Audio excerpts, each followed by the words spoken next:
আমার অনেক নায়ক চলচ্চিত্রে।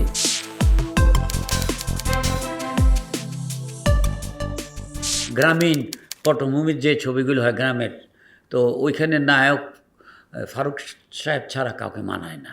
সন্ধ্যার সময় বললাম যে আজকে তো শুটিং শেষ, আপনি যান গা, হওয়া জায়গা কালকে শুটিং করবেন, করুম, ওই তো শর্ত আছে শুটিং করতে হইলে, ওই খুদের ছেলের বাদ না এলে শুটিং করুন না। কি সাপ টাপ দেখে ভয় পাস, সাপ দেখে কে ভয় না পায়। আমি সাপের ছবি করব, তুই কিন্তু সাপ। কী বলেন শুটিংয়ের মধ্যে আমাকে বলতেছে একদিন, আঙ্কেল এই ছবিটা যদি সুপারহিট হয়ে যেত, সালমান কালকে থেকে আইসো না কেন, ওস্তাদ কেন এটা করলেন, আমি কি কোনো বেদবি করেছি? না, তোমার শুটিং শেষ, 3 গুণ শিডিউল দিয়েও একটা ছবি শেষ হয় না, আপনি করে ফেলেছেন, আমি আপনার শিডিউল রাখবো, রাখিস। ওটা রাখতে পারলো না।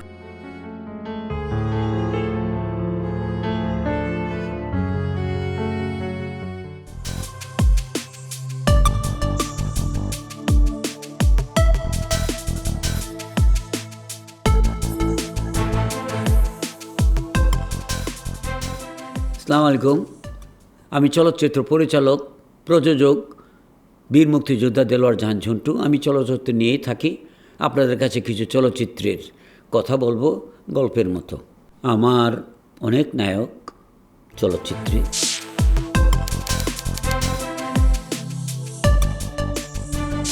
সেটা নায়ক ফারুক সাহেবের কথা তো এখানে দর্শক ভাইদের কাছে না বললেও জানে যে গ্রামীণ পটভূমির যে ছবিগুলো হয় গ্রামের, তো ওইখানে নায়ক ফারুক সাহেব ছাড়া কাউকে মানায় না।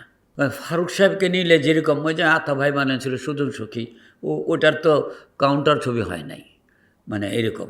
আমিও করেছি অনেক, ঝিনুকমালা, যদিও আমার নাম জানে চলচ্চিত্রটা আমি নির্মাণে ছিলাম, মানে ফার্স্ট টু লাস্ট। তো ওইখানে ফারুক সাহেবের সাথে আমার সম্পর্ক, অনেকগুলি ছবি করেছে আমার প্রোডাকশনে, শিমুল পারুল, পালকি, এরকম আরও করেছে। তো ফারুক সাহেবে একদিন আমার ওয়াইফ বাসা থেকে আমার গাড়িতে করে খাওয়া নিয়ে পাঠিয়ে দিছে, সেকেন্ড ডেতে, ঝিনুকমালার সেকেন্ড ডে। আমার ড্রাইভার নিয়ে দিল, খাওয়া পাঠাইছে, টিফিনে খুললাম, খুদের চালের ভাত। তো ফারুক সাহেব এটা দেখে দৌড়ে আসে, ওই রাখ ক্যামেরা, ওই রাখ দেশ, দে প্লেট দে, আমি খামো। তো ওই শুটকির ভর্তা, মানে এটা আমাদের বাঙালি খাওয়া আর কি, চেপা শুটকির ভর্তা আর খুদের চালের ভাত, ওইটা খাইছে, আমিও খাইছি, সেও খাইছে। খাওয়ার পর বহুদিন পর একটা মজার খাওয়া খাইলাম। ঝন্টু, আমাকে ঝন্টু কাটা করে সিনিয়র, আপনি ঘরে কোথায় আবার ঝন্টু ভুলুম না, এত মজা। সন্ধ্যার সময় বললাম যে আজকে তো শুটিং শেষ, আপনি যান গা, হওয়া জায়গা কালকে শুটিং করবেন, করুম, ওই তো শর্ত আছে শুটিং করতে হইলে, ওই খুদের ছেলের বাদ না এলে শুটিং করুন না, ওইটা আইবো তারপর শুটিং। পরের দিন আসলো, মেকআপ টেকআপ দিচ্ছে, শর্ট নেন, রাখেন, হ্যাঁ মাস্টার পড়াশোনা ম্যানেজার এদিকে বাবির পাঠাইছে গাড়িতে করে, নিয়ে আইসে জন্টু ভাই, কি খুদে ছেলের বাদ, এই জন্টু টেক করেন, আছে এরকমভাবে, মানে ওনাকে নিয়ে সবসময় করেছি। হঠাৎ করে আমি একটি চলচ্চিত্র নির্মাণ করবার জন্য আমাকে শাবানা ম্যাডামের প্রোডাকশনে, ওনার হাজব্যান্ড আছেন, প্রোডাকশন উনি প্রোডাকশন করেন, আমাকে বললো যে আমার ঘরে একটা ছবি বানিয়ে দেন। ঠিক আছে, কি সামাজিক? যে সামাজিক ছবি, গল্প লিখলাম, কন্যাদান, একটা বাচ্চাকে কেন্দ্র করে, শিশুকে কেন্দ্র করে। আমি বললাম যে গল্পটা শুনবেন, আপনার কাছে ভালো লাগছে কিনা, বলকে হ্যাঁ, তাইলে আপনি করেন। হিরো কাকে নেবেন? আলমগীর, আর ওনাকে তো নিয়েছি, কয়ে নায়ক নায়িকা, মানে ইয়াং নায়ক নায়িকা কাকে নেবেন? আমি কিছু বলেন, আমি লিমাকে নেব, আর নায়ক কাকে নেব আপনি বলেন। তখন আমাকে বললো সালমান শাহকে নেন। আমি তো ভালো বললেন, আমি ওকে নিয়ে করি না, তারপর সালমান শাহকে নিয়ে ছবিটি বানালাম। বেশি দিন লাস্টিং করতে পারেনি, আল্লাহ তাকে নিয়ে গেছে। তার সাথে উঠা বসা কথা, মানে একটা জিনিস আছে, আমি যখন কন্যাদানে শুটিং করছি 4-5 দিন পর, এর আগেও করেছি, একটা না 4-5 দিন পর আমি ওকে বললাম, সালমান তুমি কালকে থেকে আইসো না কেন, ওস্তাদ কেন এটা করলেন, আমি কি কোনো বেদবি করেছি? না, তোমার শুটিং শেষ, এই ছবিটা আর তোমার নাই। বলেন কি, এত কমে শেষ? হ্যাঁ, কাজ তো অনেক করেছো, না অনেক করেছি, কিন্তু শেষ এই কদিনে? হ্যাঁ শেষ। তখন বললো, বাবা, আমি যখন থেকে আমি শিডিউল করব, প্রতি মাসে আমি আপনার নামে শিডিউল লিখে দেবো, কারণ আপনার লোকে কাজ করলে এক শিডিউল দিয়ে আমি 3 ছবি করতে পারবো। আপনি যা করেছেন ওরকম তিন গুণ শিডিউল দিয়েও একটা ছবি শেষ হয় না, আপনি করে ফেলেছেন, আমি আপনার শিডিউল রাখবো, রাখিস রাখিস। ওই তো রাখতে পারলো না, চলে গেল, মারা গেল আর কি।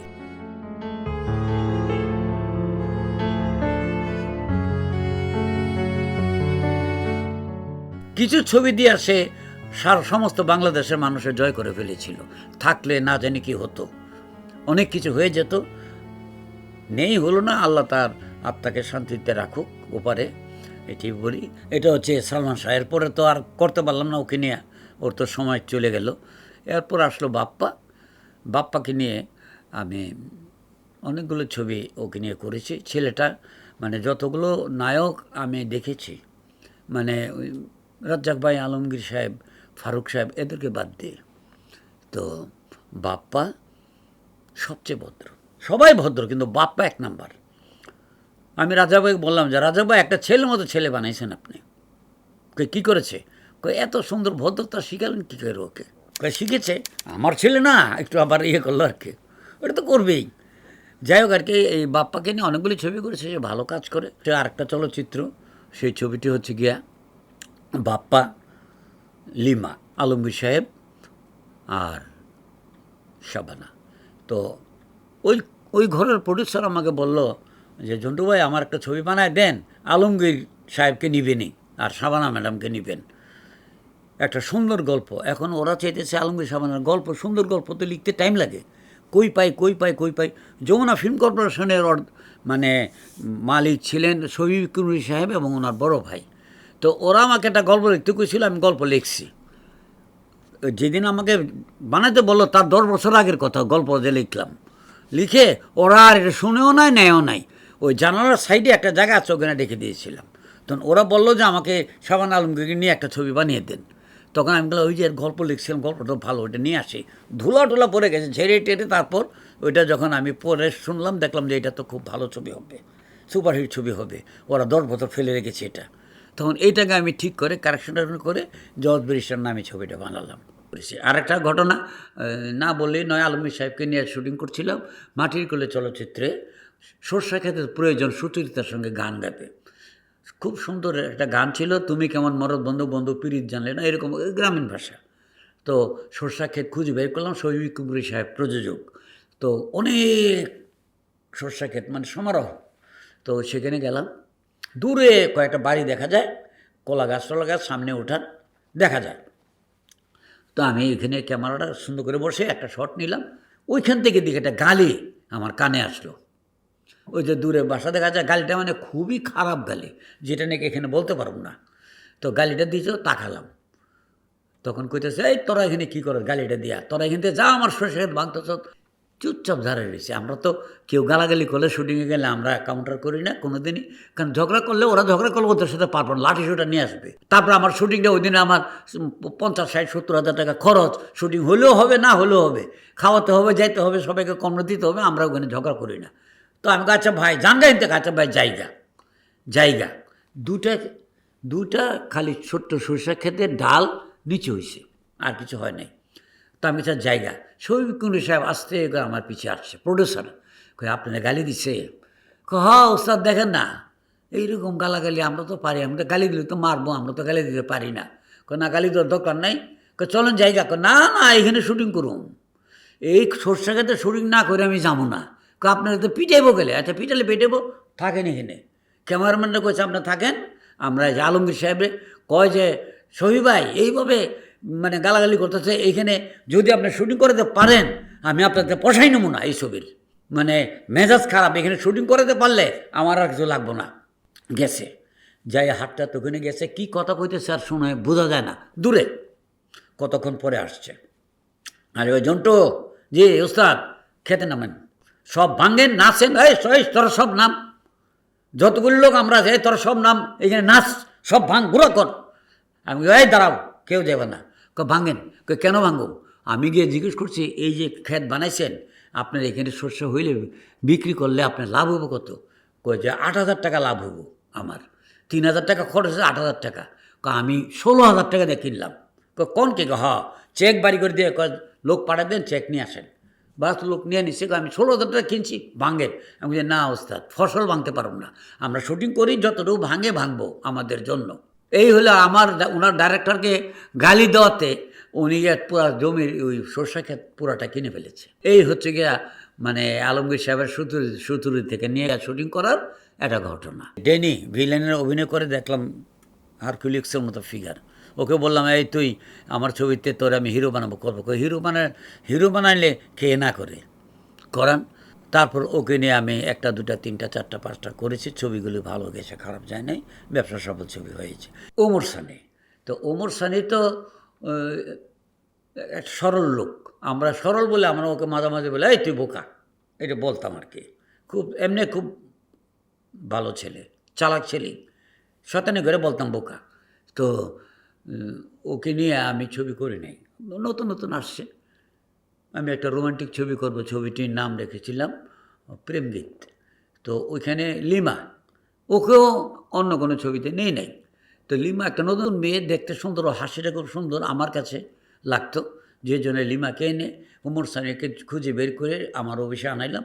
বললাম যে তোকে নিয়ে লিমাকে নিয়ে একটা রোমান্টিক ছবি করি, তুই তো একটা না 2টা ছবি করছস না, আমি তোকে নিয়ে একটা ভালো ছবি করি, চেষ্টা করি একটা ভালো ছবি বানাতে, হিট হয়ে গেলে তোরও ভালো হবে, করেন।